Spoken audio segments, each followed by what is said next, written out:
ini ya materinya mengenai jurnal umum. Dan di sini kita sedikit mereview kembali ya mengenai apa saja sih langkah-langkah atau hal-hal yang harus diperhatikan pada saat kita menjurnal. Oke, jadi yang pertama itu ya hal-hal yang harus diperhatikan pada saat kita menjurnal. Yang terpenting adalah baca dulu transaksi keuangannya.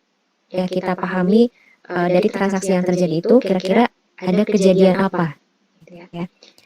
Nah, kemudian kalau misalkan kita sudah tahu, sudah dibaca, ya sudah paham dengan transaksi apa yang terjadi, kemudian kita analisis pengaruhnya itu terhadap akun apa. Ya, apakah akun kas, akun perlengkapan, akun pendapatan, dan seterusnya. Nah, kemudian yang ketiga itu, setelah kita tahu pengaruhnya terhadap akun apa, kita analisis pengaruhnya itu bertambah atau berkurang ya dari transaksi yang tadi. Kemudian yang keempat, kalau misalkan kita sudah tahu pengaruhnya bagaimana, ya bertambah atau berkurang, tinggal kita analisis posisinya di debit atau di kredit. Nah, jadi ini teman-teman kalau misalkan masih susah gitu ya untuk menghafalkan aturan debit dan kredit. Nah, kemarin kan sudah belajar ya mengenai cara mudahnya, yaitu dengan menggunakan 5 jari tangan. Nah, kemudian yang kelima itu langkahnya adalah catat nominalnya berapa dari transaksi yang terjadi ya. Dan terakhir udah selesai. Jadi inilah 5 langkah yang harus teman-teman perhatikan pada saat teman-teman itu menyusun jurnal umum. Ya. Nah, kemudian di sini ada suatu transaksi. Transaksinya menerima kas dari klien sebagai pembayaran di muka untuk jasa yang akan disediakan dan dicatat sebagai pendapatan diterima di muka sebesar 5 juta. Nah, coba dari transaksi ini kira-kira pengaruhnya ke akun apa nih? Kas sama pendapatan. Oke, kas sama pendapatan. Dari yang lain?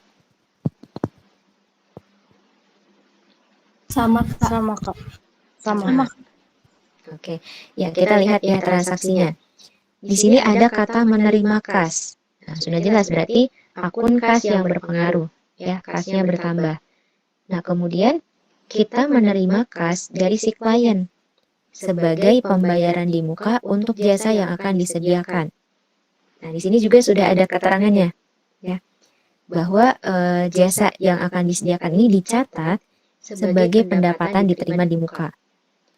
Nah, nanti kalau misalkan teman-teman nemu gitu ya ada akun pendapatan, terus di belakangnya ada kata diterima di muka, nah itu sebetulnya bukan pendapatan, ya bukan akun pendapatan, tapi akun utang.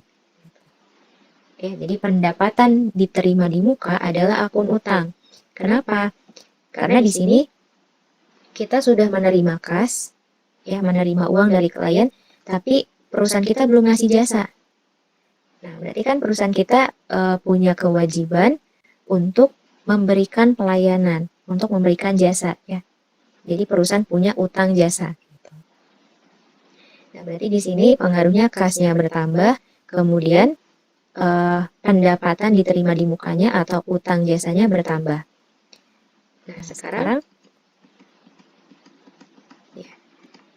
Nah, sekarang pengaruhnya analisisnya di mana posisinya?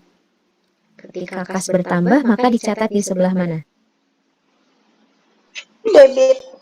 Debit. Oke, betul. Ya, kas bertambah dicatat di sebelah debit. Kemudian kalau utang atau pendapatan diterima di muka bertambah dicatat di mana? Kredit. Oke, di sebelah kredit, betul ya. Nah, jadi dari transaksi tadi, maka jurnalnya adalah kas di debit sebesar 5 juta, kemudian di kreditnya adalah pendapatan diterima di muka sebesar 5 juta. Oke, jadi untuk langkahnya sebetulnya yang pertama, ya yang paling penting kita harus paham dulu transaksi apa yang terjadi. Kemudian yang kedua, dari transaksi terjadi itu pengaruhnya ke akun apa, ya. Dan kita analisis akunnya itu yang berpengaruh bertambah atau berkurang. Dan baru kalau misalkan sudah diketahui pengaruhnya bertambah atau berkurang, tinggal kita analisis ya, posisinya apakah di sebelah debit atau kredit. Dan terakhir, kita catat nominalnya berapa ya dari transaksi yang terjadi. Oke, nah kemudian di sini ada lagi transaksinya, misalkan membeli tambahan peralatan kantor secara kredit dari CV Office Station senilai 2 juta. Nah, coba analisis kira-kira pengaruhnya ke akun apa nih? Peralatan sama utang. Peralatan dan hutang. Peralatan sama utang. Oke, peralatan sama utang, betul. Nah, ya. Kemudian, pengaruhnya gimana dari transaksi ini? Peralatan kantornya bertambah atau berkurang? Bertambah. Bertambah di Oke. debit.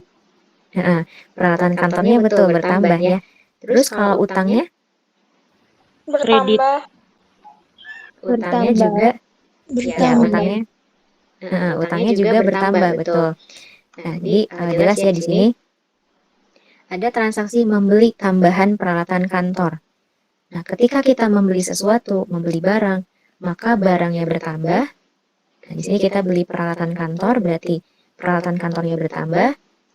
Dan karena kita membelinya secara kredit, nah maka muncul utang. Ya, utang perusahaan bertambah. Oke, sekarang tinggal dianalisis posisinya.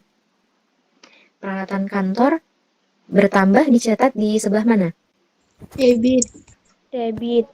Oke. Ya, dicatat di sebelah debit. Kalau utang tadi bertambah Kredit. Di kredit. Oke. Ya, jadi utang ketika bertambah dicatat di sebelah kredit. Nah, sehingga nanti untuk jurnal dari transaksi yang kedua ini, peralatan kantor di debit sebesar 2 juta dan utang usaha di kredit sebesar 2 juta. Nah, kalau ada teman-teman yang masih kurang paham ya terkait dengan debit dan kredit, nah bisa sambil lihat ini gambarnya ya. Kalau yang 3 jari berdiri itu utang, modal, dan pendapatan ketika bertambah di kredit. Kalau yang jari dilipat harta dan beban ketika bertambah dicatat di sebelah debit ya. Oke, kemudian kita lihat lagi di sini ada transaksi menerima penghasilan atas jasa yang telah dilakukan sebesar 10 juta.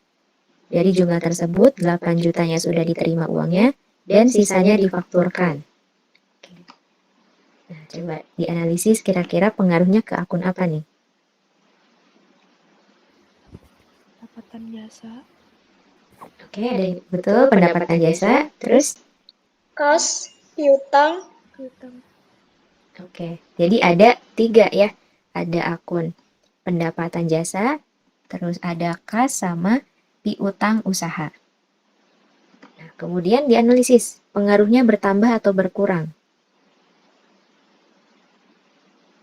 Kas bertambah, piutang bertambah. Semuanya bertambah. Oke, semuanya bertambah, betul ya. Jadi pendapatannya bertambah, kasnya bertambah, piutangnya juga bertambah. Nah, kita coba baca lagi. Di sini menerima penghasilan. Ya, berarti kalau kita menerima penghasilan, maka kasnya bertambah. Nah, kemudian di sini menerima penghasilan atas jasa yang telah dilakukan. Berarti pendapatannya juga bertambah. Ya, karena perusahaan sudah memberikan jasa atau sudah bekerja. Ya. Nah, kemudian tadi penghasilannya sebesar 10 juta. Dari jumlah 10 juta ini, 8 jutanya sudah diterima. Nah, berarti kasnya sudah diterima 8 juta. Dan sisanya difakturkan. Oke, jadi untuk sisanya difakturkan ini berarti piutang. Ya. Kita sudah bekerja tapi ada sebagian uangnya yang belum diterima. Nah, itu dinamakan dengan piutang. Ya. Nah, sekarang tinggal analisis posisinya berarti. Coba pendapatan bertambah di sebelah mana? Kredit. Kredit. Kredit. Ya, pendapatan di sebelah kredit ya, yang jari berdiri. Terus kalau kas bertambah di sebelah mana? Debit. Debit.